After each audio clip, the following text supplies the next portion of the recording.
Hi friends, welcome back to our channel. 8ാം ക്ലാസ്സിലെ എല്ലാ കൂട്ടുകാർക്കും പുതിയൊരു വീഡിയോയിലേക്ക് സ്വാഗതം. ഇന്ന് 8ാം ക്ലാസ്സിലെ അടിസ്ഥാന പാഠാവലിയിലെ ഒന്നാമത്തെ യൂണിറ്റ് അളവുകളും യൂണിറ്റുകളും എന്നുള്ള പാഠഭാഗം നമ്മൾ നോക്കാൻ വേണ്ടി പോകുന്നത് ഫിസിക്സ് ആണ്. ഫസ്റ്റ് യൂണിറ്റ് എന്ന് പറയുന്നത്. അപ്പോൾ നമുക്ക് എന്തൊക്കെയാണ് ഈ ഒരു പാഠത്തിലെ പ്രവർത്തനങ്ങളെന്നും എന്തൊക്കെയാണ് ഇതിൽ പഠിക്കാനുള്ളത് എന്നും നമുക്ക് നോക്കാം. ഓക്കെ, ഒന്നാമത്തെ യൂണിറ്റ് ആണ് അളവുകളും യൂണിറ്റുകളും. ഇവിടെ നോക്കൂ, ഇവിടെ ഒരു ആൾ പറയാണ് ഈ കാറിൻ്റെ എൻജിൻ ജപ്പാനിലും മറ്റു ഭാഗങ്ങൾ ഇന്ത്യയിലും നിർമ്മിച്ചതാണ് എന്ന് പറയാണ്. ഒരു മെക്കാനിക്കാണ്. അപ്പോൾ ഒരു കുട്ടി ചോദിക്കുകയാണ് പല രാജ്യങ്ങളിൽ നിർമ്മിക്കുന്നവ എങ്ങനെ കൃത്യമായി യോജിപ്പിക്കുവാൻ കഴിയും എന്ന് ചോദിക്കുകയാണ്.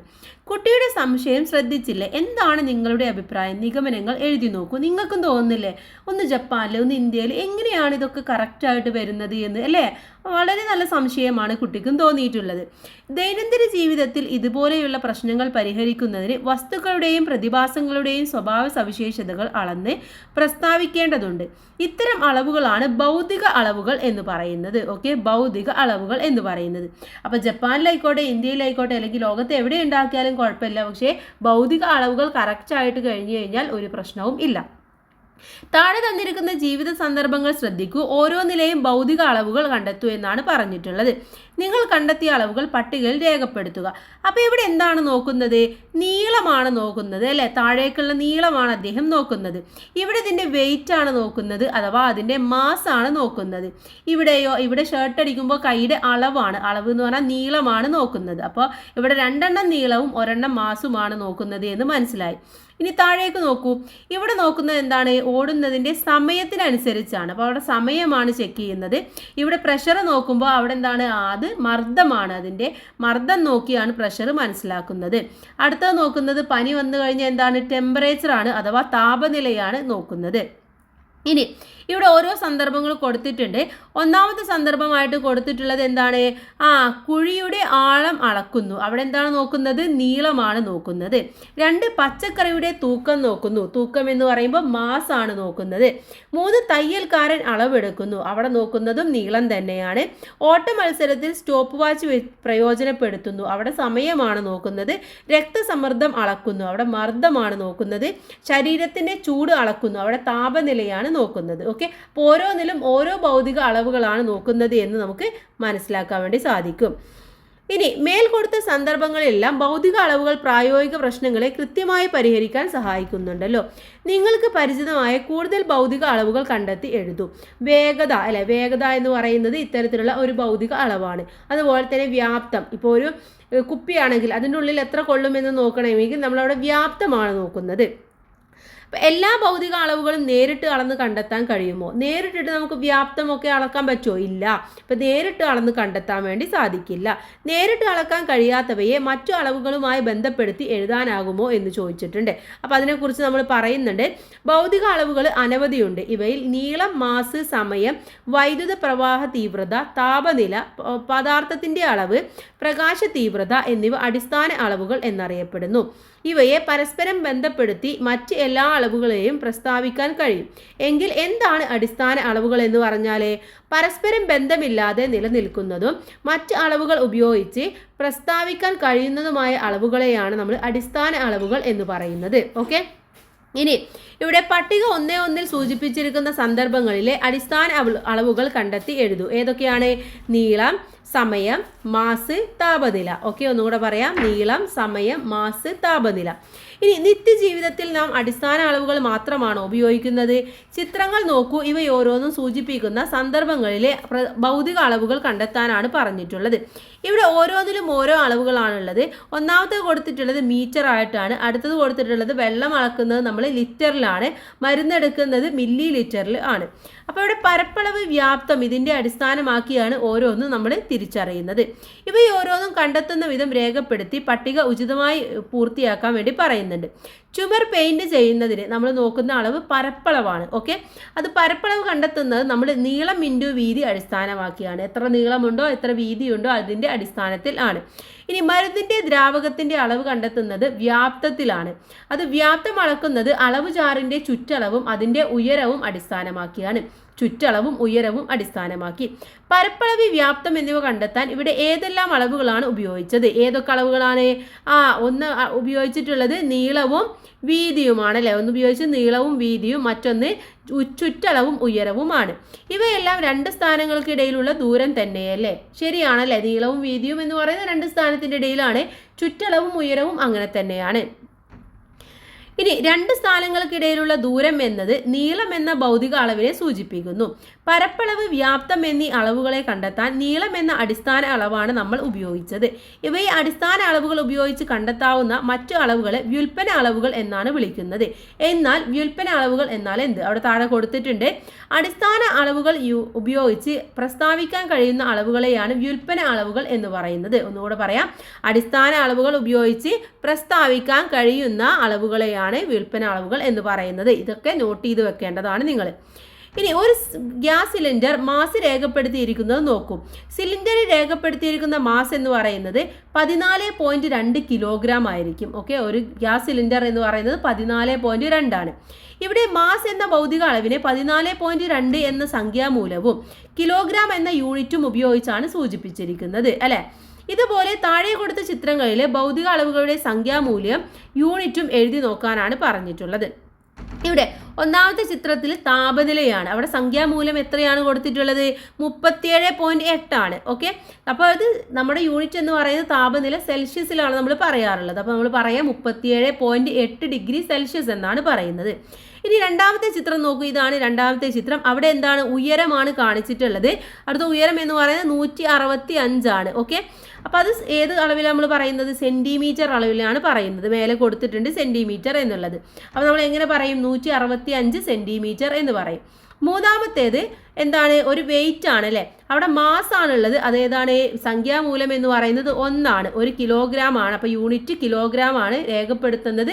1 kg എന്നാണ് രേഖപ്പെടുത്തുക. 1 കിലോഗ്രാം എന്ന് നമ്മൾ വായിക്കും.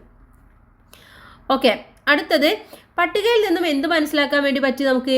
ഭൗതിക അളവ് പ്രസ്താവിക്കാൻ അതിൻ്റെ മൂല്യം കാണിക്കുന്ന സംഖ്യയും യൂണിറ്റും ചേർത്ത് എഴുതണം എന്ന് നമുക്ക് മനസ്സിലായി അല്ലേ. അപ്പോൾ 1 എന്ന് പറയുന്നത് എന്താണ്? അതിൻ്റെ സംഖ്യയാണ്. യൂണിറ്റ് എന്ന് പറയുന്നത് kg ആണ്. അപ്പോൾ 1 kg എന്ന് എഴുതണമെങ്കിൽ ഇങ്ങനെ എഴുതി കൊടുക്കണം. എന്നാലാണ് അത് ശരിയായിട്ടുള്ള അളവാവുകയുള്ളൂ. ഇനി ഭൗതിക അളവുകളുടെ യൂണിറ്റുകളെ കുറിച്ചിട്ടാണ് പറയുന്നത്. നിങ്ങളുടെ ക്ലാസ്സിലെ ഒരു കുട്ടിയുടെ ഉയരം പെൻസിൽ ഉപയോഗിച്ച് ചിത്രത്തിലേതുപോലെ ചുമരിൽ അടയാളപ്പെടുത്തുക. വ്യത്യസ്ത നീളമുള്ള 2 ഈർക്കിളുകൾ ഉപയോഗിച്ച് കുട്ടിയുടെ ഉയരം ഓരോരുത്തരും അളന്ന് കണ്ടെത്തുക. ലഭിച്ച അളവുകൾ സയൻസ് ഡയറിയിൽ എഴുതാൻ വേണ്ടി പറയുന്നുണ്ട്. ഒരു ബക്കറ്റിൽ ജലം എടുക്കുക. എന്നിട്ട് വ്യത്യസ്ത വലിപ്പമുള്ള 2 ഗ്ലാസുകളെ ഉപയോഗിച്ച് അതിലെ ജലം അളന്നു നോക്കൂ. അളവുകൾ സയൻസ് ഡയറിയിൽ എഴുതുക. സയൻസ് ഡയറിയിൽ എഴുതിയ 2 പ്രവർത്തനങ്ങളിലെയും അളവുകൾ നൽകിയിരിക്കുന്ന പട്ടികയിൽ ക്രോഡീകരിക്കുക. അപ്പോൾ കുട്ടിയുടെ അളവ് എത്ര നീളം കൂടിയിട്ടുള്ള നീളത്തിലാണ് ഭൗതിക അളവ് പറയുന്നത്. അതിൽ നീളം കൂടിയ എത്ര ഈർക്കിൽ ഉപയോഗിച്ചു, നീളം കുറഞ്ഞ എത്ര ഈർക്കിൽ ഉപയോഗിച്ചു എന്ന് എഴുതി കൊടുക്കുക. അതുപോലെ ജലത്തിൻ്റെ അളവ് നമ്മൾ വ്യാപ്തത്തിലാണ് പറയുന്നത്. വലിപ്പം കൂടിയ ഗ്ലാസ് എത്ര ഉപയോഗിച്ചു, വലിപ്പം കുറഞ്ഞത് എത്ര ഉപയോഗിച്ചു എന്ന് നിങ്ങൾ അവിടെ എഴുതി കൊടുക്കുക. നിങ്ങൾ പരീക്ഷണം ചെയ്ത് എഴുതുകയാണ് വേണ്ടത്. ഇനി പട്ടിക വിശകലനം ചെയ്യൂ. ഒരു ഭൗതിക അളവ് കണ്ടെത്താൻ 2 തോതുകൾ വീതമാണല്ലോ ഓരോ സന്ദർഭത്തിലും ഉപയോഗിച്ചത്. ഇവ രണ്ടിനും ലഭിച്ച അളവ് ഒരേപോലെയാണോ? അല്ലായിരിക്കും അല്ലേ. രണ്ടിനും വ്യത്യസ്തമായിട്ടായിരിക്കും ഉണ്ടാവുക. ഇനി അളവുകൾ തുല്യമാകാതിരുന്നത് എന്തുകൊണ്ടാണ്? കാരണം രണ്ടും 2 വ്യത്യസ്ത നീളത്തിലും വ്യാപ്തത്തിലുമാണ് ഉള്ളത്. എല്ലാവരും ഒരേ തോത് ഉപയോഗിക്കുമ്പോൾ ഒരേ അളവ് തന്നെ ലഭിക്കുന്നുണ്ട് അല്ലേ. എല്ലാവരും ഒരേപോലെയാണെങ്കിൽ എല്ലാവർക്കും ഒരേപോലെ തന്നെ കിട്ടും. ഒരു ഭൗതിക അളവ് ലോകത്തിൻ്റെ ഏതു കോണിലുള്ളവർ അളന്നാലും ഒരേ അളവ് തന്നെ ലഭിക്കുമല്ലേ. എല്ലാവരും ഒരേ. ഇപ്പോൾ 1 കിലോഗ്രാം ആണെങ്കിൽ എവിടെ കൊണ്ടുപോയാലും ആ 1 കിലോഗ്രാം തന്നെയാണ്. ഇതിനായി എല്ലാവരും നിശ്ചിത ഒരു അടിസ്ഥാന തോത് സ്വീകരിച്ചാൽ മതിയാകുമല്ലോ. ഇതിനെയാണ് നമ്മൾ ഭൗതിക അളവുകളുടെ യൂണിറ്റ് എന്ന് പറയുന്നത്. ഒരു ഭൗതിക അളവിനെ കൃത്യമായി പ്രസ്താവിക്കാൻ ലോകമെമ്പാടും അംഗീകരിച്ചിട്ടുള്ള തോതാണ് യൂണിറ്റ് എന്ന് പറയുന്നത്. ഇപ്പം മീറ്റർ, കിലോമീറ്റർ, അതുപോലെ തന്നെ സെൻറ്റിമീറ്റർ, ഇതെല്ലാം ലോകത്തെല്ലാവരും ഉപയോഗിക്കുന്നത് സെയിം രീതിയിൽ തന്നെയാണ്. മുൻകാലങ്ങളിൽ ഓരോ പ്രദേശത്തും അളക്കുന്നതിനും രേഖപ്പെടുത്തുന്നതിനും വ്യത്യസ്ത യൂണിറ്റുകളാണ് സ്വീകരിച്ചിരുന്നത്. ഉദാഹരണമായിട്ട് നീളം അളക്കുന്നതിന് നമ്മുടെ നാട്ടിൽ അടി, മുഴം, ചാണി എന്നിവയൊക്കെ ഉപയോഗിച്ചിരുന്നു. ഇവിടെ ചിത്രത്തിൽ കൊടുത്തിട്ടുള്ളതാണ്. ഇതാണ് 1 അടി എന്ന് പറഞ്ഞു കഴിഞ്ഞാൽ. അപ്പോൾ ഒരാളുടെ കാലിൻ്റെ നീളമായിരിക്കില്ല അടുത്ത ആളുടെ കാലിൻ്റെ നീളം. അപ്പോൾ അടിയിൽ വ്യത്യാസം ഉണ്ടാവാൻ സാധ്യതയുണ്ട്. മുഴം നോക്കൂ. എല്ലാവരുടെയും കൈയും ഒരേ വലുപ്പമാണോ? അല്ല. അപ്പോൾ മുഴത്തിലും വ്യത്യാസമുണ്ട്. ചാണി എന്ന് പറയുന്നത് ഓരോരുത്തർ കൈ വെക്കുന്നതിനനുസരിച്ച് വ്യത്യാസമുണ്ടായിരിക്കും. കൈയുടെ വലിപ്പത്തിലും വ്യത്യാസമുണ്ടായിരിക്കും. ആയിരിക്കും. അതുകൊണ്ട് തന്നെ ചാണ് എന്ന് പറയുന്നതും വ്യത്യാസം ഉണ്ടാവുന്ന കാര്യം തന്നെയാണ്. ഇനി മറ്റു രാജ്യങ്ങളിൽ പലതരം യൂണിറ്റുകൾ ഉപയോഗിച്ചിരുന്നു. ഇതിൻ്റെ പ്രായോഗിക പ്രശ്നങ്ങൾ എന്തെല്ലാമായിരിക്കും? ഒന്ന്, കൃത്യത കുറവ് എന്ന് പറയുന്നതാണ്. രണ്ടാമത്തത്, മറ്റു പ്രദേശത്തിലുള്ളവർക്ക് അളവുകൾ വിശകലനം ചെയ്യാൻ പ്രയാസമുണ്ടായിരിക്കും. നമ്മൾ അടി എന്നൊക്കെ പറഞ്ഞാൽ ഇപ്പോൾ യൂറോപ്പിൽ പോയിട്ട് അടി എന്ന് പറഞ്ഞാൽ അടി കിട്ടും അല്ലേ? കാരണം അടി ഒന്നും അവർക്ക് അറിയില്ല. അപ്പോൾ ഓരോ രാജ്യത്തിനും അവരുടേതായ രീതിയിലുള്ള അളവുകളാണ് പണ്ട് ഉപയോഗിച്ചിരുന്നത്. അതുപോലെ തന്നെ ഏകീകൃതയുടെയും അന്താരാഷ്ട്ര വിനിമയത്തിൻ്റെയും അഭാവം ഇതിന് നന്നായിട്ടുണ്ടായിരുന്നു. ഇനി എന്നാൽ ഇന്ന് നീളം അളക്കാൻ ലോകത്ത് എല്ലായിടത്തും മീറ്റർ എന്ന യൂണിറ്റാണ് ഉപയോഗിക്കുന്നത്. നീളം അളക്കാൻ ഉപയോഗിക്കുന്നത് മീറ്ററാണ്. ഇതുപോലെ മറ്റെല്ലാ ഭൗതിക അളവുകൾക്കും ലോകമെമ്പാടും അംഗീകരിച്ച യൂണിറ്റുകൾ ഉണ്ട്. ഇത് യൂണിറ്റുകളുടെ അന്താരാഷ്ട്ര പദ്ധതി, ഇന്റർനാഷണൽ സിസ്റ്റം ഓഫ് യൂണിറ്റ്സ് എന്ന പേരിൽ അറിയപ്പെടുന്നു. ഇതിൻ്റെ ചുരുക്കെഴുത്താണ് SI എന്ന് പറയുന്നത്. SI യൂണിറ്റുകൾ ഉപയോഗിക്കുമ്പോൾ ലോകത്തെല്ലാവർക്കും ഒരേ അളവ് ലഭിക്കുന്നു. അപ്പം SI എന്ന് പറയുന്നത് എന്താണ്? International standard system of unit എന്നുള്ളതാണ്. ഇനി നാം ഉപയോഗിക്കുന്ന വാഹനങ്ങളുടെയും ഉപകരണങ്ങളുടെയും എല്ലാം ഭാഗങ്ങൾ വ്യത്യസ്ത രാജ്യങ്ങളിൽ നിർമ്മിച്ചാലും ലോകത്തിൻ്റെ ഏതു കോണിലുള്ള ഫാക്ടറിയിലും അതിനെ കൃത്യമായി യോജിപ്പിക്കാൻ സാധിക്കുന്നത് എങ്ങനെയാണെന്ന് ഇപ്പോൾ മനസ്സിലായി. കാരണം എന്താണ്? എല്ലാവരും ഒരേ രീതിയിലുള്ള യൂണിറ്റുകളാണ് ഉപയോഗിക്കുന്നത്. അതുകൊണ്ട് തന്നെയാണ് ആ സിസ്റ്റം ഓഫ് യൂണിറ്റ് കറക്റ്റ് ആയതുകൊണ്ടാണ് അമേരിക്കയിലായിക്കോട്ടെ, ബ്രിട്ടനിലായിക്കോട്ടെ, ജപ്പാനിലായിക്കോട്ടെ, എവിടെയാണെങ്കിലും ഒരേ യൂണിറ്റിൽ ഒരേപോലെ ഫിക്സ് ചെയ്യാൻ നമുക്ക് പറ്റും. ഒരേ ഭൗതിക അളവുകൾ തന്നെ വിവിധ സന്ദർഭങ്ങളിൽ വ്യത്യസ്ത യൂണിറ്റുകൾ ആവശ്യമാണ്. താരതമ്യേന കൂടിയ അളവുകൾക്ക് വലിയ യൂണിറ്റുകളും കുറഞ്ഞ അളവുകൾക്ക് ചെറിയ യൂണിറ്റുകളുമാണ് ഉപയോഗിക്കുന്നത് എന്ന് മനസ്സിലാക്കി വെക്കുക. ഇനി നീളത്തിൻ്റെ വിവിധ യൂണിറ്റുകളാണ് അടുത്തതായിട്ട് നമ്മൾ പറയാൻ പോകുന്നത്. നീളത്തിൻ്റെ SI യൂണിറ്റ് മീറ്റർ ആകുന്നു. ഇതിൻ്റെ പ്രതീകമാണ് M എന്ന് പറഞ്ഞുകൊണ്ട് നമ്മൾ ഉപയോഗിക്കുന്നത്. നീളത്തിൻ്റെ മറ്റ് യൂണിറ്റുകളാണ് സെൻറ്റിമീറ്റർ, മില്ലിമീറ്റർ, കിലോമീറ്റർ തുടങ്ങിയവ. അപ്പോൾ നീളത്തിന് എത്ര മീറ്ററുകളുണ്ട്? ഒന്ന് സെൻറ്റിമീറ്റർ, മില്ലിമീറ്റർ, കിലോമീറ്റർ, മീറ്റർ. അങ്ങനെ 4 രീതിയിലാണ് ഉള്ളതെന്ന് മനസ്സിലാക്കണം. ഇനി ചിത്രത്തിൽ നോക്കൂ, ഇവിടെ എന്താണ് സ്കെയിൽ കൊടുത്തിട്ടുള്ളത്? ഏതാണ് ഇത്? മില്ലിമീറ്റർ. ഓക്കെ, സെൻറ്റിമീറ്റർ ആണ്. ഓക്കെ, ഇത് സെൻറ്റിമീറ്റർ ആണ്. ഇവിടുന്ന് ഇതുവരെയുള്ളത് സെൻറ്റിമീറ്റർ. ഇത് 1 സെൻറ്റിമീറ്റർ എന്ന് പറയുന്നത്. ഇനി ഈ ദൂരം എന്ന് പറയുന്നത് ഈ ലൈനും തമ്മിലുള്ള ഇത് മില്ലിമീറ്റർ ആയിട്ടാണ് കണക്കാക്കുന്നത്. ഓക്കെ, അപ്പോൾ സയൻസ് ലാബിലുള്ള ഒരു മീറ്റർ സ്കെയിൽ എടുത്ത് പരിശോധിക്കുക. സ്കെയിലിൻ്റെ ചെറിയ വരകളും വലിയ വരകളും കാണുന്നുണ്ടല്ലോ. അടുത്തടുത്ത 2 വലിയ വരകൾക്കിടയിലുള്ള ദൂരം 1 സെൻറ്റിമീറ്ററും ചെറിയ വരകൾക്കിടയിലുള്ള ദൂരം 1 മില്ലിമീറ്ററും ആണ്. അങ്ങനെയാണെങ്കിൽ താഴെയുള്ളത് പൂർത്തിയാക്കുക. 1 മീറ്റർ എന്ന് പറഞ്ഞാൽ എന്താണ്? 100 സെൻറ്റിമീറ്റർ ആണ്. 1 സെൻറ്റിമീറ്റർ എന്ന് പറഞ്ഞാൽ 10 മില്ലിമീറ്റർ ആണ്. 1 മീറ്റർ എന്ന് പറഞ്ഞാൽ 100 മില്ലിമീറ്റർ ആണ്. ഓക്കെ, ഇതിലും ചെറിയ അളവുകൾ ഉപയോഗിക്കേണ്ട സന്ദർഭങ്ങൾ ഉണ്ടോ? ഒരു മുനിസിപ്പാലിറ്റിയുടെ നോട്ടീസ് ശ്രദ്ധിക്കാൻ വേണ്ടി പറയുന്നുണ്ട്. 30/10/2022 മുതൽ മുനിസിപ്പാലിറ്റി പരിധിയിലുള്ള കടകളിൽ 30 മൈക്രോണിൽ താഴെയുള്ള പ്ലാസ്റ്റിക് കവറുകളുടെ വിൽപ്പന നിരോധിച്ചിരിക്കുന്നു. നോട്ടീസിൽ പറയുന്ന അളവ് ഏതാണ്? മൈക്രോൺ എന്നത് മൈക്രോമീറ്റർ എന്നതിൻ്റെ ചുരുക്കപ്പേരാണ്. മൈക്രോമീറ്ററിൻ്റെ ചുരുക്കപ്പേരാണ്. 1 മീറ്റർ എത്ര മൈക്രോമീറ്റർ ഉണ്ടായിരിക്കുമെന്ന് നോക്കൂ കൂട്ടുകാരെ. 1, 10, 100, 1000, 10, 100, 1000, 10,000, 10 ലക്ഷം അല്ലേ? 10 ലക്ഷമാണ് വരുന്നത്. ഇനി ഇവിടെ ഒരു സംഭവം പറയുന്നുണ്ട്. പ്രകാശവേഗം എന്ന വാക്ക് വളരെ കൂടിയ വേഗതകളെ സൂചിപ്പിക്കാൻ ഉപയോഗിക്കാറുണ്ടല്ലോ. പ്രകാശവേഗം എത്രയാണ്? പ്രകാശം ശൂന്യതയിൽ 1 സെക്കൻഡിൽ 299,79,2458 മീറ്റർ വേഗത്തിൽ സഞ്ചരിക്കുന്നുണ്ട്. ഓക്കെ, അപ്പോൾ 1 സെക്കൻഡിൽ എത്രയാണ് സഞ്ചരിക്കുന്നത് എന്നുള്ള അതിൻ്റെ SI യൂണിറ്റും കാര്യങ്ങളൊക്കെയാണ് ഇവിടെ തന്നിട്ടുള്ളത്. ഇനി മീറ്ററിനേക്കാൾ വലിയ യൂണിറ്റുകൾ ഉപയോഗിക്കേണ്ട സന്ദർഭങ്ങളും ഉണ്ടല്ലോ. റോഡരികിലുള്ള ഈ സൈൻ ബോർഡ് KM എന്ന് അടയാളപ്പെടുത്തിയിരിക്കുന്നത് കിലോമീറ്റർ എന്നതിൻ്റെ പ്രതീകമാണ്. ഓക്കെ, കിലോമീറ്റർ എന്നതിൻ്റെ പ്രതീകമാണ്. അപ്പോൾ 1 കിലോമീറ്റർ എന്ന് പറഞ്ഞു കഴിഞ്ഞാൽ 1000 മീറ്റർ ആണ്. 1000 മീറ്റർ ആണ്. ഇതിനേക്കാൾ വലിയ അളവുകൾ ഉപയോഗിക്കേണ്ടി വരാറുണ്ടോ? ഇവിടെ നോക്കൂ, സൗരയൂഥത്തിൻ്റെ അളവുകോലാണ് പറയുന്നത്. അസ്ട്രോണമിക്കൽ യൂണിറ്റ് അഥവാ AU എന്നത് ഭൂമിയിൽ നിന്ന് സൂര്യനിലേക്കുള്ള ശരാശരി ദൂരം ആണ്. ഇത് ഏകദേശം 15 കോടി കിലോമീറ്റർ ആണ്. 1 വർഷം കൊണ്ട് പ്രകാശം ശൂന്യതയിലൂടെ സഞ്ചരിക്കുന്ന ദൂരമാണ് പ്രകാശവർഷം എന്ന് പറയുന്നത്. 1 സെക്കൻഡിൽ ഏകദേശം 3 ലക്ഷം കിലോമീറ്റർ വേഗതയിലാണ് പ്രകാശം സഞ്ചരിക്കുന്നത്. ഇനി ഇതിൽ പറയുന്ന യൂണിറ്റ് ഏതാണ്? അസ്ട്രോണമിക്കൽ യൂണിറ്റ് ആണ് അല്ലേ? 15 കോടി എന്നൊക്കെ പറയുന്ന അസ്ട്രോണമിക്കൽ യൂണിറ്റിലാണ് പറയുന്നത്. ഇനി അടുത്തതായിട്ട് മാസിൻ്റെ വിവിധ യൂണിറ്റുകളെ കുറിച്ചിട്ടാണ് പഠിക്കാൻ വേണ്ടി പോകുന്നത്. കടയിൽ ആപ്പിൾ തൂക്കുന്നതിൻ്റെ ചിത്രം ശ്രദ്ധിക്കൂ. ഒരു തട്ടിൽ തൂക്കക്കട്ടി വെച്ചതിനു ശേഷമാണ് തൂക്കം കണക്കാക്കുന്നത്. എന്തിനാണ് ഇവിടെ തൂക്കക്കട്ടി വെച്ചത്? ആ തൂക്കക്കട്ടി വെക്കുമ്പോൾ എന്താണ്, അപ്പുറത്തെ സൈഡിൽ പൊങ്ങി നിൽക്കും. അപ്പോൾ നമ്മൾ അതേ വെയിറ്റുള്ള സാധനം അവിടെ വെക്കുമ്പോൾ രണ്ടും ഈക്വൽ ആയിട്ട് മാറുകയാണ് ചെയ്യുന്നത്. തൂക്കക്കട്ടിയിലെ ദ്രവ്യത്തിൻ്റെ അളവിന് തുല്യമായ അളവിൽ ആപ്പിൾ എടുക്കുവാൻ വേണ്ടിയാണ് ഇങ്ങനെ ചെയ്യുന്നത്. അപ്പോൾ ഒരു വസ്തുവിൽ അടങ്ങിയിരിക്കുന്ന ദ്രവ്യത്തിൻ്റെ അളവാണ് അതിൻ്റെ മാസ് എന്ന് പറയുന്നത് എന്ന് മനസ്സിലാക്കുക. ഇനി അടുത്തത് എന്താണ് അതിൽ രേഖപ്പെടുത്തിയിരിക്കുന്നത്? മാസിന്റെ SI യൂണിറ്റ് എന്ന് പറയുന്നത് കിലോഗ്രാം ആണ്. അതിന് നമ്മൾ kg എന്ന് പറയുന്നു, കിലോഗ്രാം എന്ന് പറയുന്നു. kg എന്നത് അതിന്റെ പ്രതീകമാണ്. മാസിന് കിലോഗ്രാം കൂടാതെ മറ്റ് യൂണിറ്റുകൾ ആവശ്യമായി വരില്ലേ? ഗുളികകളിലും പേസ്റ്റിന്റെ കവറിലുമൊക്കെ അളവ് രേഖപ്പെടുത്തിയിരിക്കുന്നത് ശ്രദ്ധിക്കൂ. എന്തുകൊണ്ടാണ് ഇങ്ങനെ? എന്താണ് 200 G എന്ന് പറയുന്നത് ഗ്രാം ആണ്. 650 mg എന്നും എഴുതാറുണ്ട്. ഇവിടെ മില്ലിഗ്രാം, ഗ്രാം എന്നിവ മാസിന്റെ ചെറിയ യൂണിറ്റുകളാണ്. 1 ഗ്രാം എന്ന് പറഞ്ഞാൽ 1000 മില്ലിഗ്രാം ആണ്. ഓക്കെ, 1000 മില്ലിഗ്രാം ആണ് 1 ഗ്രാം എന്ന് പറയുന്നത്. ഈ അളവുകളൊക്കെ കൂട്ടുകാരെ കൃത്യമായിട്ട് പഠിച്ചു വെക്കണം കേട്ടോ. മാസിന്റെ വലിയ അളവുകളെ കുറിച്ച് കേട്ടിട്ടുണ്ടോ? ലോറികളിൽ ഭാരം കയറ്റിക്കൊണ്ട് വരുന്നത് കണ്ടിട്ടില്ലേ? വലിയ ഇത്തരം അളവുകൾ ഏത് യൂണിറ്റിലാണ് പ്രസ്താവിക്കുന്നത്? ഏതിലാണ്? ക്വിൻ്റൽ എന്നുള്ള യൂണിറ്റിലാണ്. ക്വിൻ്റൽ അല്ലെങ്കിൽ ടൺ എന്നൊക്കെ പറയാറുണ്ട്. 10 ടണ്ണ് മരം അല്ലെങ്കിൽ 10 ടണ്ണ് സാധനം എന്നൊക്കെ പറയും. അപ്പോൾ അതൊക്കെ ടണ്ണ് അല്ലെങ്കിൽ ക്വിൻ്റൽ എന്ന അളവിലാണ് പറയുന്നത്. താഴെ കൊടുത്തിരിക്കുന്ന പട്ടികയിൽ നിന്നും മാസിന്റെ അളവുകളും കിലോഗ്രാമുമായുള്ള ബന്ധം കണ്ടുപിടിക്കാം. 1 മില്ലിഗ്രാം എന്ന് പറയുന്നത്, ഓക്കെ, മില്ലിഗ്രാം ആണ് യൂണിറ്റ്. അത് 1 കിലോഗ്രാം എന്ന് പറഞ്ഞാൽ എത്ര മില്ലിഗ്രാം ആണെന്നാണ് ഇവിടെ കൊടുത്തിട്ടുള്ളത്. ഗ്രാം എന്ന് പറയുന്നത് 1 കിലോഗ്രാം എന്ന് പറയുന്നത് 1000 ഗ്രാം ആണ്. അതുപോലെ തന്നെ ക്വിൻ്റൽ എന്ന് പറയുന്നത് 100 കിലോഗ്രാം ആണ്. 1 ടൺ എന്ന് പറയുന്നത് 1000 കിലോഗ്രാം ആണ്. അപ്പോൾ ഇതൊക്കെ കൂട്ടുകാർ ഇമ്പോർട്ടൻ്റ് ആയിട്ട് പഠിച്ചു വെക്കണം. ഓക്കെ, നെക്സ്റ്റ് സമയത്തിൻ്റെ വിവിധ യൂണിറ്റുകളാണ് അടുത്തതായിട്ട് നോക്കാൻ വേണ്ടി പോകുന്നത്.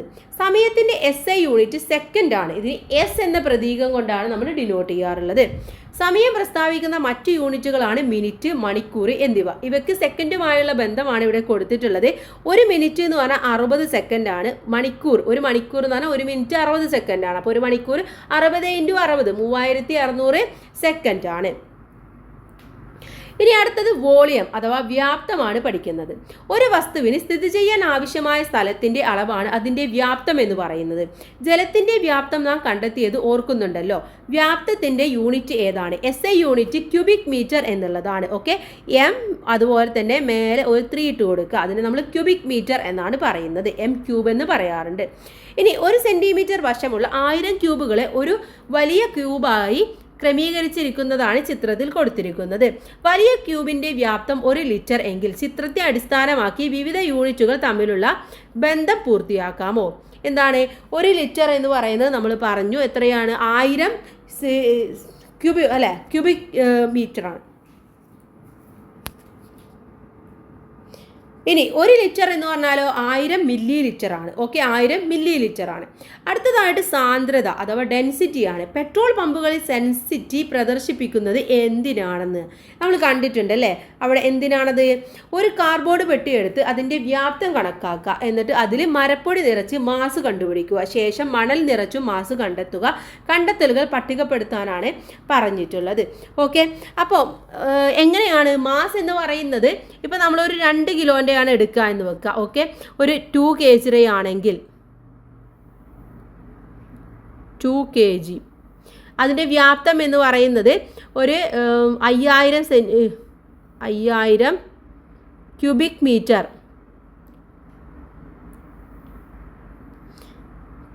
മീറ്റർ ആണെങ്കിൽ അതിലെ മാസിൻ്റെ വ്യാപ്തം എന്ന് പറയുന്നത് എത്രയായിരിക്കും? ഇത് രണ്ടും കൂടെ നിങ്ങൾ എന്ത് ചെയ്യുക? 2000 2 kg എന്ന് പറയും, 2 kg എന്ന് പറയാം 2000 ഡിവൈഡഡ് ബൈ 5000 ചെയ്തു നോക്കുക. അപ്പോൾ നിങ്ങൾക്ക് ആൻസർ കിട്ടുന്നത് 0.49 എന്തായിരിക്കും? സെൻറ്റിമീറ്റർ സ്ക്വയർ ആയിരിക്കും. ഓക്കെ, അതുപോലെ തന്നെ അടുത്തതും അതേപോലെ മണൽ നിങ്ങൾക്ക് ഇഷ്ടമുള്ള ഒരു അളവിൽ നിങ്ങൾ എടുത്ത് ചെയ്തു നോക്കുക. അടുത്തത് യൂണിറ്റ് വ്യാപ്തം പദാർത്ഥത്തിൻ്റെ മാസിനെ സാന്ദ്രത എന്ന് പറയുന്നു. സാന്ദ്രത എന്ന് പറഞ്ഞാൽ എന്താണ്? മാസ് ഡിവൈഡഡ് ബൈ വ്യാപ്തം എന്നുള്ളതാണ്. ഇനി ഇവിടെ മരപ്പൊടിയും മണലും ഒരേ വ്യാപ്തം ആണെങ്കിലും യൂണിറ്റ് വ്യാപ്തത്തിലുള്ള മാസ് ശ്രദ്ധിക്കുക. വ്യാപ്തം തുല്യമായ വസ്തുക്കളിൽ മാസ് കൂടുതലുള്ള വസ്തുക്കളുടെ സാന്ദ്രത കൂടുതലായിരിക്കും. ഒരു പ്രത്യേക പദാർത്ഥത്തെ സംബന്ധിച്ചിടത്തോളം സാന്ദ്രത എന്നുള്ളത് ഒരു സ്ഥിര സംഖ്യയാണ്. പെട്രോൾ പമ്പുകളിൽ സാന്ദ്രത സൂചിപ്പിക്കുന്നത് എന്തിനാണെന്ന് മനസ്സിലായില്ലേ? അതിൻ്റെ വ്യാപ്തമാണ് മനസ്സിലാക്കാൻ വേണ്ടി പറ്റുന്നത്. ഇനി അടിസ്ഥാന യൂണിറ്റുകൾ, ഫണ്ടമെന്റൽ യൂണിറ്റ്സ് ഏതൊക്കെയാണെന്നാണ് അടുത്തതായിട്ട് പറയാൻ വേണ്ടി പോകുന്നത്. 1960 പാരീസിൽ നടന്ന വിവിധ രാജ്യങ്ങളുടെ പൊതുസമ്മേളനം അളവുകളുടെ സംയോജിത സംവിധാനമായ ഇന്റർനാഷണൽ സിസ്റ്റം ഓഫ് യൂണിറ്റ് അഥവാ SI യൂണിറ്റുകൾക്ക് സർവ്വദേശീയ അംഗീകാരം നൽകി. ഇതനുസരിച്ച് എല്ലാ അളവുകൾക്കും ഒരേ യൂണിറ്റുകളാണെന്ന് മനസ്സിലാക്കാനും സാധിച്ചിട്ടുണ്ട്. ഇനി അടിസ്ഥാന അളവുകളും അവയുടെ പ്രതീകവും താഴെ കൊടുത്തിരിക്കുന്നത് നോക്കൂ. മീറ്റർ എന്ന് പറയുന്നത് എമ്മിലാണ് നമ്മൾ എഴുതാറുള്ളത്. മാസ് കിലോഗ്രാമിലാണ് എഴുതാറുള്ളത്. സമയം എന്ന് പറയുന്നത് സെക്കൻഡിലാണ്. താപനില എന്ന് പറയുന്നത് കെൽവിനാണ് പറയാറുള്ളത്. ഇനി വൈദ്യുത പ്രവാഹ തീവ്രത ആംബിയറിലാണ് പറയാറുള്ളത്. പദാർത്ഥത്തിന്റെ മോൾ എന്നുള്ളതാണ് പറയാറുള്ളത്. പ്രകാശ തീവ്രത CD അല്ലെങ്കിൽ കാൻഡല എന്നാണ് യൂണിറ്റിലാണ് പറയാറുള്ളത്. ഇതൊക്കെ സ്റ്റാൻഡേർഡ് യൂണിറ്റ്സ് ആണ്. ഇനി SI യൂണിറ്റുകളുടെ പ്രത്യേകതകൾ എന്തൊക്കെയാണ് പ്രധാനമായിട്ടുള്ള പ്രത്യേകതകൾ എന്ന് പറയുന്നത്? ഒന്ന്, ഏകീകൃത യൂണിറ്റ് ആയിരിക്കും. അന്താരാഷ്ട്ര അംഗീകാരമുള്ളവയായിരിക്കും. ഇവയെ അടിസ്ഥാനമാക്കി മറ്റു അളവുകളുടെ യൂണിറ്റുകൾ പ്രസ്താവിക്കാൻ നമുക്ക് കഴിയുകയും ചെയ്യും. ഇനി അടുത്തതായിട്ട് നമ്മൾ വ്യുൽപ്പന്ന യൂണിറ്റുകൾ, ഡെറിവൈഡ് യൂണിറ്റ്സിനെ കുറിച്ചിട്ടാണ് പറയുന്നത്. ഓക്കെ, അപ്പോൾ എന്താണ് ഡിറൈവ്ഡ് യൂണിറ്റ് എന്ന് നോക്കാം. വ്യുൽപ്പന്ന അളവുകൾ എന്താണെന്ന് നാം മനസ്സിലാക്കിയല്ലോ. വ്യാപ്തം, സാന്ദ്രത എന്നിവ വ്യുൽപ്പന്ന യൂണിറ്റുകളാണല്ലോ. ഇവയുടെ യൂണിറ്റുകളാണ് വ്യുൽപ്പന്ന യൂണിറ്റുകൾ എന്ന് പറയുന്നത്. വ്യുൽപ്പന്ന യൂണിറ്റുകളെ അടിസ്ഥാന യൂണിറ്റുകൾ പരസ്പരം ബന്ധപ്പെടുത്തി എഴുതാം. ഇവയുടെ യൂണിറ്റുകൾ കണ്ടെത്തുന്നതിന് അടിസ്ഥാന യൂണിറ്റുകൾ പ്രയോജനപ്പെടുത്തിയാണ് താഴെ കൊടുത്തിരിക്കുന്ന പട്ടികയിൽ വ്യുൽപ്പന്ന യൂണിറ്റുകൾക്ക് യൂണിറ്റുകൾ കണ്ടെത്തി എഴുതാം. ഒന്ന് പരപ്പളവാണ്. പരപ്പളവ് എന്ന് പറഞ്ഞാൽ നീളം ഇൻറ്റു വീതിയാണ്. ഓക്കെ, അഥവാ M ഇൻറ്റു M എന്ന് പറയുന്നത് M² ആയിട്ട് മാറും. അടുത്തത് വ്യാപ്തമാണ്. വ്യാപ്തം എന്ന് പറയുന്നത് നീളം ഇൻറ്റു വീതി ഇൻറ്റു ഉയരമാണ്. അഥവാ നീളം നമ്മൾ എന്തിലെഴുതുക? മീറ്ററിലാണ് എഴുതുക. വീതി നമ്മൾ എഴുതുന്നത് മീറ്ററിലാണ്. അപ്പോൾ നീളം ഇൻറ്റു വീതിയായി. അടുത്തത് ഉയരം നമ്മൾ എഴുതുന്നത് മീറ്ററിലാണ്. അതുകൊണ്ട് നമ്മൾ എന്ത് പറയുന്നു? വ്യാപ്തത്തിൻ്റെ യൂണിറ്റ് മീറ്റർ ക്യൂബായിട്ട് പറയുന്നു. ഇനി സാന്ദ്രത എന്ന് പറയുന്നത് അതെന്തൊക്കെയാണ്? മാസ്, അതുപോലെ തന്നെ ഡിവൈഡഡ് ബൈ വ്യാപ്തം ആണ്. വ്യാപ്തം. അപ്പോൾ നമ്മൾ എന്ത് ചെയ്യും? മാസിനെ നമ്മൾ kgയിലാണ് എഴുതുന്നത്. വ്യാപ്തത്തെ നമ്മൾ എഴുതുന്നത് മീറ്റർ ക്യൂബിലാണ്. അപ്പോൾ = kg/m³ എന്ന് നമ്മൾ എഴുതും. ഓക്കെ, അപ്പോൾ ഇങ്ങനെയാണ് നമ്മൾ കറക്റ്റായിട്ട് എഴുതുന്നത്. എങ്കിൽ വ്യുൽപ്പന്ന യൂണിറ്റുകൾക്ക് ഒരു നിർവചനം എഴുതി നോക്കൂ. അടിസ്ഥാന യൂണിറ്റുകൾ ഉപയോഗിച്ച് പ്രസ്താവിക്കുന്നതോ അടിസ്ഥാന യൂണിറ്റുകളെ ആശ്രയിച്ച് നിലനിൽക്കുന്നതോ ആയ യൂണിറ്റുകളാണ് വ്യുൽപ്പന്ന യൂണിറ്റുകൾ അഥവാ ഡിറൈവ്ഡ് യൂണിറ്റ്സ് എന്ന് പറയുന്നത്. ഇനി യൂണിറ്റുകൾ എഴുതാൻ പാലിക്കേണ്ട നിയമങ്ങൾ എന്തൊക്കെയാണ്? യൂണിറ്റുകൾ അവയുടെ പ്രതീകങ്ങളും എഴുതുമ്പോൾ സർവ്വദേശീയമായി പാലിക്കേണ്ട നിയമങ്ങൾ എന്തൊക്കെയാണ്? ഇത് നോക്കൂ. 1.5 ലിറ്റർ ജലത്തിന്റെ മാസ് എഴുതേണ്ടത് 1.5 kg എന്നുള്ളതാണ്. ജലത്തിന്റെ സാന്ദ്രത എഴുതേണ്ടത് 1000 kg/m³ എന്നാണ് എഴുതേണ്ടത്. 1000 km/m³ അല്ലെങ്കിൽ m³ എന്ന് നമ്മൾ പറയും. ഇനി ഇവയുടെ യൂണിറ്റ് രേഖപ്പെടുത്തിയിരിക്കുന്നതിൽ ഉണ്ടായേക്കാവുന്ന പിഴവുകൾ വിശദീകരിക്കുന്ന ഒരു പട്ടിക താഴെ നൽകിയിട്ടുണ്ട്. അത് നോക്കിയിട്ട് എന്തൊക്കെയാണ് അതിൽ തെറ്റുള്ളത് എന്ന് എഴുതണം. ആദ്യത്തേത് നോക്കൂ. 1000 kg/m³ എന്നുള്ളതാണ്. ഇതിലെന്താണ് ഇത് ഇങ്ങനെയല്ല എഴുതേണ്ടത്. നമ്മൾ സ്മോൾ ലെറ്ററിൽ എഴുതണം. ഇംഗ്ലീഷ് അക്ഷരമാലയിലെ ചെറിയ അക്ഷരങ്ങൾ ഉപയോഗിക്കുക എന്നുള്ളതാണ് അവിടുത്തെ പൊതു നിയമാവലി എന്ന് പറയുന്നത്. അടുത്തത് നോക്കൂ. 1000 kgs അല്ലേ? ഇവിടെ എന്താണ് S എന്ന് പറയുന്നത്? എന്താണ് S എന്ന് പറയുന്നത്? തെറ്റാണ്. അവിടെ kgs അല്ല, kg മാത്രമേ വരേണ്ടതുള്ളൂ. അടുത്തത് 1000 kg/m³ ആണ്. ഓക്കെ, അതെന്താണ്? അവിടെ 1 kg എന്ന് കഴിഞ്ഞിട്ട് ഇവിടെ എന്താണ്? യൂണിറ്റ് എഴുതാൻ മറന്നുപോയി. അപ്പോൾ അവിടെ യൂണിറ്റ് എഴുതാൻ സ്ഥലം വേണം എന്നാണ് എഴുതേണ്ടത്. അടുത്തത് 1000 kg/m² ഇങ്ങനെ എഴുതാൻ പാടോ? ഇല്ല. ഇതെന്ത് ചെയ്യണം? m³ എന്നുള്ളത് മേലെ ഇങ്ങനെ തന്നെ എഴുതണം. അപ്പോൾ അത് ഒന്നിച്ചെഴുതുക എന്നുള്ളതാണ് അവിടുത്തെ നിയമാവലി. അടുത്തത് നോക്കൂ. അടുത്തതായിട്ട് 1000 kg/m³. ഓക്കെ, 1000 kg/m³ എന്നുള്ളത് ഇങ്ങനെ എഴുതാൻ പാടോ? ഇല്ല. നമ്മൾ സ്ലാഷ് ഇട്ടിട്ട് തന്നെ എഴുതണം. യൂണിറ്റിൻ്റെ പ്രതീകവും യൂണിറ്റിൻ്റെ പേരും ഇടകലർത്തി എഴുതരുത്. ഇനി 1 kg 500 ഗ്രാം ഒരളവിൽ 2 യൂണിറ്റ് എഴുതാൻ വേണ്ടി പാടില്ല. അപ്പോൾ എന്ത് ചെയ്യണം? 1 0.5 kg എന്ന് എഴുതി കൊടുക്കണം. ഇനി അടുത്തത് 273 കെൽവിൻ, അവിടെ 250 മീറ്റർ. യൂണിറ്റുകളുടെ പേര് പ്രതീകത്തിന് മാത്രം പകരമായി എഴുതുമ്പോൾ ചെറിയ അക്ഷരങ്ങൾ മാത്രം ഉപയോഗിക്കുക. എന്താണ് ഇവിടെ ചെറിയ അക്ഷരം മാത്രം എം അല്ലെങ്കിൽ കെ എന്ന് മാത്രം ഉപയോഗിക്കാൻ വേണ്ടി പാടുള്ളൂ. കെ എന്നുള്ളതും ക്യാപിറ്റൽ എഴുതരുത്, സ്മോൾ ലെറ്റർ തന്നെ എഴുതാനും ശ്രദ്ധിക്കണം. ഇനി ഇതുമായി ബന്ധപ്പെട്ട് ചില നിയമാവലികൾ കൂടി പരിചയപ്പെടാം. ഭൗതിക അളവ് ബലം എന്നതിന് ശരിയായ രീതി എന്ന് പറയുന്നത് എൻ ആണ്. തെറ്റായ രീതി എന്ന് പറയുന്നത് സ്മോൾ എൻ ആണ്. അവിടെ ബിഗ് എൻ ആണ് എഴുതേണ്ടത്. വ്യക്തികളുടെ പേരിൽ നിന്നും രൂപം കൊണ്ട യൂണിറ്റിന്റെ പ്രതീകങ്ങൾ ഇംഗ്ലീഷ് അക്ഷരമാലയിലെ വലിയ അക്ഷരങ്ങൾ ഉപയോഗിച്ച് എഴുതണം. അടുത്തത് നീളമാണ്.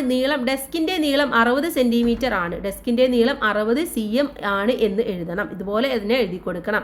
ഇനി ഡെസ്കിന്റെ നീളം 60 cm. അവിടെ എന്താണ് ഡെസ്കിന്റെ നീളം 60 cm എന്നുള്ളത് എന്താണ് ശരിയായിട്ടുള്ളതാണ്. അവിടെ പ്രതീകത്തിന് ശേഷം കുത്ത്, കോമ എന്നീ ചിഹ്നങ്ങൾ ഉപയോഗിക്കരുത്. വാചകത്തിന് കുത്തോ കോമയോ ആവശ്യമെങ്കിൽ ഉപയോഗിക്കാമെന്നാണ് പറഞ്ഞിട്ടുള്ളത്. അടുത്തത് ഊർജ്ജമാണ്. ഊർജ്ജത്തിന് ശരിയായിട്ടുള്ളത് അവിടെ കൊടുത്തിട്ടുണ്ട്, തെറ്റും കൊടുത്തിട്ടുണ്ട്. യൂണിറ്റുകളുടെ ഗുണിതങ്ങളായി വ്യുൽപ്പന്ന യൂണിറ്റുകൾ എഴുതുമ്പോൾ അവർക്കിടയിലെ കുത്ത് അഥവാ സ്പേസ് വേണം എന്നാണ് പറയുന്നത്. അടുത്തത് അളവ് ഉപകരണങ്ങളെ കുറിച്ചിട്ടാണ് പറയുന്നത്. നീളം അളക്കുന്നത് ഉപയോഗിക്കുന്ന ഉപകരണങ്ങൾ ഏതെല്ലാമാണ്? ഇവിടെ എന്തൊക്കെയാണ്? നമ്മൾ പ്രധാനമായിട്ടും സ്കെയിൽ, അതുപോലെ തന്നെ ടാപ്പ്, ഇത് രണ്ടുമാണ് അളവ് ഉപകരണങ്ങളായിട്ട് ഉപയോഗിക്കാറുള്ളത്. സ്കെയിൽ ഉപയോഗിച്ച് ഒരു പേനയുടെ നീളം കണ്ടെത്തി എഴുതൂ. ഒരു അളവ് ടാപ്പ് ഉപയോഗിച്ച് നിങ്ങളുടെ ഉയരവും കണ്ടെത്തും. അപ്പോൾ നിങ്ങൾ ഉപയോഗിച്ച സ്കെയിൽ ടാപ്പ് ഏത് യൂണിറ്റിൻ്റെ അടിസ്ഥാനമാക്കിയാണെന്ന് എഴുതണം. പേനയുടെ നീളം എത്രയാണ്, നിങ്ങളുടെ ഉയരം എത്രയാണെന്ന് നിങ്ങൾ അവിടെ എഴുതി കൊടുക്കുക. ഒരു ഉപകരണം ഉപയോഗിച്ച് അളക്കാവുന്ന ഏറ്റവും കുറഞ്ഞ യൂണിറ്റിനെ ലീസ്റ്റ് കൗണ്ട് എന്ന് പറയും. ലീസ്റ്റ് കൗണ്ട് എന്ന് പറയുന്നു. നാം ഉപയോഗിക്കുന്ന സാധാരണ സ്കെയിലിൻ്റെ ലീസ്റ്റ് കൗണ്ട് 0.1 സെൻറ്റിമീറ്റർ ആണ്. ഇതിനേക്കാൾ കുറഞ്ഞ ലീസ്റ്റ് കൗണ്ടുള്ള ഉപകരണങ്ങൾ ഉണ്ടോ എന്ന് നിങ്ങളൊന്ന് നോക്കുക. ഇപ്പോൾ ഇവിടെ നോക്കൂ, സ്കെയിൽ ഉപയോഗിച്ച് പേപ്പറിൻ്റെ കനം അളക്കുകയാണെന്ന് വിചാരിക്കുക. ഓക്കെ, അപ്പോൾ പേപ്പർ കെട്ടിൻ്റെ എത്ര പേപ്പറുകൾ ഉണ്ടോ എന്ന് നോക്കുക. പേപ്പർ കെട്ടിൻ്റെ കനം എത്രയാണെന്ന് എഴുതുക. ഒരു പേപ്പറിൻ്റെ കനം എന്ന് പറയുന്നത് എങ്ങനെ കണ്ടെത്താം? ആകെ പേപ്പർ കെട്ടിൻ്റെ കനത്തിൽ നിന്നും എണ്ണം കുറച്ചാൽ മതി. അപ്പോൾ നിങ്ങൾക്ക് അത് കിട്ടും. അടുത്തത് അളവ് ജാർ ഉപയോഗിച്ച് വ്യാപ്തം കണ്ടെത്തുന്ന രീതി. ഒരു കല്ലിൻ്റെ വ്യാപ്തം കണ്ടെത്താൻ ശ്രമിക്കാം. ഒരു അളവ് ജാറിൽ ജലം എടുത്ത് അതിൻ്റെ വിധാനം അടയാളപ്പെടുത്തുക. കല്ലിനെ ഒരു നൂലിൽ കെട്ടി ജലത്തിലേക്ക് താഴ്ത്തുക. ജലവിധാനം ഉയരുന്നത് നിരീക്ഷിക്കുക. അതിൽ നിന്നും ഉയർന്ന ജലത്തിൻ്റെ വ്യാപ്തം കണക്കാക്കാമല്ലോ. ഇത് കല്ലിൻ്റെ വ്യാപ്തത്തിന് തുല്യമായിരിക്കുമോ എന്നാണ് ചോദിച്ചിട്ടുള്ളത്. അപ്പോൾ നിങ്ങൾ അത് ചെയ്തു നോക്കുക. അപ്പോഴാണ് നിങ്ങൾക്കത് മനസ്സിലാക്കാൻ വേണ്ടി സാധിക്കുകയുള്ളൂ. ഓക്കെ, അളവ് ജാറ് ഏത് യൂണിറ്റ് അടിസ്ഥാനമാക്കിയാണെന്ന് ചോദിക്കുന്നുണ്ട്. ഏതാണ്? ml, മില്ലി ലിറ്റർ അടിസ്ഥാനമാക്കിയാണ്. ഇനി അളവ് ജാറിൻ്റെ ലീസ്റ്റ് കൗണ്ട് എന്ന് പറയുന്നത് എത്രയായിരിക്കും എന്ന് നിങ്ങൾ നോക്കുക, അതിനുശേഷം എഴുതുക. ഇപ്പോൾ നമുക്കൊരു 10 മില്ലി ആണെന്ന് വെക്കുക. ഓക്കെ, 10 മില്ലി ആണെന്ന് വെക്കുക. കല്ല് താഴ്ത്തുന്നതിന് മുമ്പുള്ള ജലവിധാനം ഒരു 250 മില്ലി. അതുപോലെ താഴ്ത്തി കെട്ടിയതിന് ശേഷം അതൊരു 375 എന്തായി മാറി? 365 മില്ലി ആയിട്ട് 375 മില്ലി ആയിട്ട് മാറാണ്. ഇനി കല്ലിൻ്റെ വ്യാപ്തം നിങ്ങൾ കണക്കാക്കി നോക്കുക. എത്രയായിരിക്കും കല്ലിൻ്റെ വ്യാപ്തം എന്നുള്ളത്? ഏകദേശം ഒരു 125 ക്യൂബ് മീറ്റർ നിങ്ങൾക്ക് കിട്ടും. ഇനി സ്റ്റോപ്പ് വാച്ച് ഉപയോഗിച്ച് അളക്കുന്ന വിധമാണ് അടുത്തതായിട്ട് നമ്മളടുത്ത് പഠിക്കാൻ വേണ്ടി പോകുന്ന കാര്യം എന്ന് പറയുന്നത്. സ്റ്റോപ്പ് വാച്ച് ഒരു സമയ ഇടവേള നിർണ്ണയിക്കാൻ ഉപയോഗിക്കുന്നു. ചിത്രത്തിൽ കാണുന്നത് പോലെ ലോഹഗോളത്തെ നൂലിൽ കെട്ടുക. അതിനുശേഷം ലോഹഗോളത്തെ പിന്നോട്ട് വലിച്ച് സാവധാനം വിടുക. ചലനം നിരീക്ഷിക്കുക. ഇത്തരത്തിലുള്ള 10 ദോലനത്തിനെടുക്കുന്ന സമയം ഒരു സ്റ്റോപ്പ് വാച്ച് ഉപയോഗിച്ച് കണ്ടെത്തി രേഖപ്പെടുത്താനാണ്. അപ്പോൾ ഇതൊക്കെ നിങ്ങൾ സ്കൂളിൽ നിങ്ങളുടെ ടീച്ചറുടെ സഹായത്തോടു കൂടി ചെയ്യേണ്ട പ്രവർത്തനമാണ്. ഭൗതിക അളവുകളെ മനസ്സിലാക്കുന്നത് തുടർ പഠനത്തിനും നിത്യജീവിതത്തിൽ അളവുകളും യൂണിറ്റുകളും ഫലപ്രദമായി ഉപയോഗിക്കുന്നതിനും സഹായിക്കുമെന്ന് പറയുന്നുണ്ട്. ഓക്കെ, അപ്പോൾ അതൊക്കെ നിങ്ങൾക്ക് ശരിയാണ്. ഇനി അടുത്ത പഠനത്തിനും അടുത്ത ചാപ്റ്ററിലൊക്കെ ഇതിനെക്കുറിച്ച് തന്നെയാണ് നമുക്ക് പഠിക്കാനുള്ളത്. അപ്പോൾ ഇതെന്തായാലും നിങ്ങൾക്ക് ഈ പാഠം നല്ല തറവായിരിക്കണം. അടുത്തത് ഇതിൽ വിലയിരുത്താം എന്ന പ്രവർത്തനമാണ്. ഒന്നാമത്തെ ചോദ്യം, കൂട്ടത്തിൽ പെടാത്തത് കണ്ടെത്തുക. മറ്റുള്ളവയുടെ പൊതു സവിശേഷത എഴുതുക. കിലോഗ്രാം, കിലോമീറ്റർ, സെക്കൻഡ്, മോള്. ഇതിൽ ഏതാണ് കൂട്ടത്തിൽ പെടാത്തത്? കിലോമീറ്റർ ആണ് അല്ലേ? കാരണം എന്താണ്? കിലോമീറ്റർ എന്ന് പറയുന്നത് മീറ്ററിൻ്റെ ബിഗ്ഗസ്റ്റ് യൂണിറ്റ് ആണ്. ബാക്കിയെല്ലാം എന്ത് യൂണിറ്റ് ആണ്? SI യൂണിറ്റ് ആണ്. SI യൂണിറ്റ് ആണ്. അടുത്തത് സമയം, പരപ്പളവ്, മാസ്, വൈദ്യുത പ്രവാഹ തീവ്രത. ഇതിലെ പരപ്പളവാണ് കൂട്ടത്തിൽപ്പെടാത്തത്. കാരണം പരപ്പളവ് എന്ന് പറയുന്നത് ഒരു വ്യുൽപ്പന്ന യൂണിറ്റ് ആണ്. ഓക്കെ, ബാക്കിയുള്ളതെല്ലാം SI യൂണിറ്റുകളും ഇത് വ്യുൽപ്പന്ന യൂണിറ്റും ആണ്. അടുത്തത് metre, kilogram, second, degree Celsius. ഇതിലേതാണ്? ഇതിൽ ഡിഗ്രി സെൽഷ്യസ് ആണ്. ഇത് എന്ന് പറയുന്നത് താപനിലയുടെ യൂണിറ്റ് ആണ്. ബാക്കിയെല്ലാം SI യൂണിറ്റ് ആണ്. ഓക്കെ, താപനിലയുടെ യൂണിറ്റ് ആണ് താപനില. ബാക്കിയെല്ലാം SI ആണെന്നും കൂടെ നിങ്ങൾ എഴുതി വെക്കുക. SI എന്ന് പറഞ്ഞാൽ സിസ്റ്റം ഓഫ് യൂണിറ്റ് ആണ്. ഇനി അടുത്തത് നോക്കാം. രണ്ടാമത്തെ ചോദ്യം, നീളത്തിന്റെ വിവിധ യൂണിറ്റുകൾ താഴെ തന്നിരിക്കുന്നു, പട്ടിക പൂർത്തിയാക്കുക. 1 കിലോമീറ്റർ എന്ന് പറഞ്ഞാൽ എത്ര മീറ്റർ ആണ്? 1000 മീറ്റർ ആണ്. ഇനി മില്ലിമീറ്റർ, 1 മില്ലിമീറ്റർ എന്ന് പറഞ്ഞാൽ 1000 മില്ലിമീറ്റർ ആണ്. സെന്റിമീറ്റർ എന്ന് പറഞ്ഞാൽ എന്താണ്? 100 സെന്റിമീറ്റർ ആണ് 1 മീറ്റർ എന്ന് പറയുന്നത്. അടുത്തത്, താഴെ കൊടുത്തിരിക്കുന്ന അളവുകളെ വിലയിൽ വ്യത്യാസം വരാതെ SI യൂണിറ്റിലേക്ക് മാറ്റി എഴുതാനാണ് അടുത്തതായിട്ട് നമ്മളുടെ അടുത്ത് പറഞ്ഞിട്ടുള്ളത്. അപ്പോൾ നമുക്ക് ഓരോന്നായിട്ട് എന്ത് ചെയ്യാം? ഒന്ന് മാറ്റി എഴുതാം. ഒന്നാമത്തേത് 2000 ഗ്രാം ആണല്ലേ. 2000 ഗ്രാമിന് നമ്മൾ എങ്ങനെയാണ് മാറ്റി എഴുതേണ്ടത്? അതിനെ നമ്മൾ 1000 കൊണ്ട് ഡിവൈഡ് ചെയ്യുക. അപ്പോൾ നമുക്ക് 2 kg എന്ന് കിട്ടും, 2 കിലോഗ്രാം എന്ന് കിട്ടും. അടുത്തത് 1 മണിക്കൂറാണ്. 1 മണിക്കൂറിന് നമ്മൾ എന്താ ചെയ്യേണ്ടത്? 1 മണിക്കൂറിനെ നമ്മൾ 60 × 60 ആക്കിയിട്ട് മാറ്റുക. 60 × 60 എന്ന് പറഞ്ഞാലാണ് 60 × 60 എന്ന് പറഞ്ഞാൽ സെക്കൻഡാണ് നമുക്ക് SI യൂണിറ്റ് എന്ന് പറയുന്നത്. അപ്പോൾ 3600 സെക്കൻഡ് എന്ന് കിട്ടും. ഓക്കെ, അടുത്തത് 1.5 കിലോമീറ്റർ ആണ്. അതിന് നമ്മൾ എന്ത് ചെയ്യണം? 1.5 × 1000 ചെയ്യുക. 1000. അപ്പോൾ എത്ര കിട്ടും? 1500. 1500നെ മീറ്റർ ആക്കി മാറ്റാം. മീറ്റർ എന്നുള്ളതാണ് SI യൂണിറ്റ്.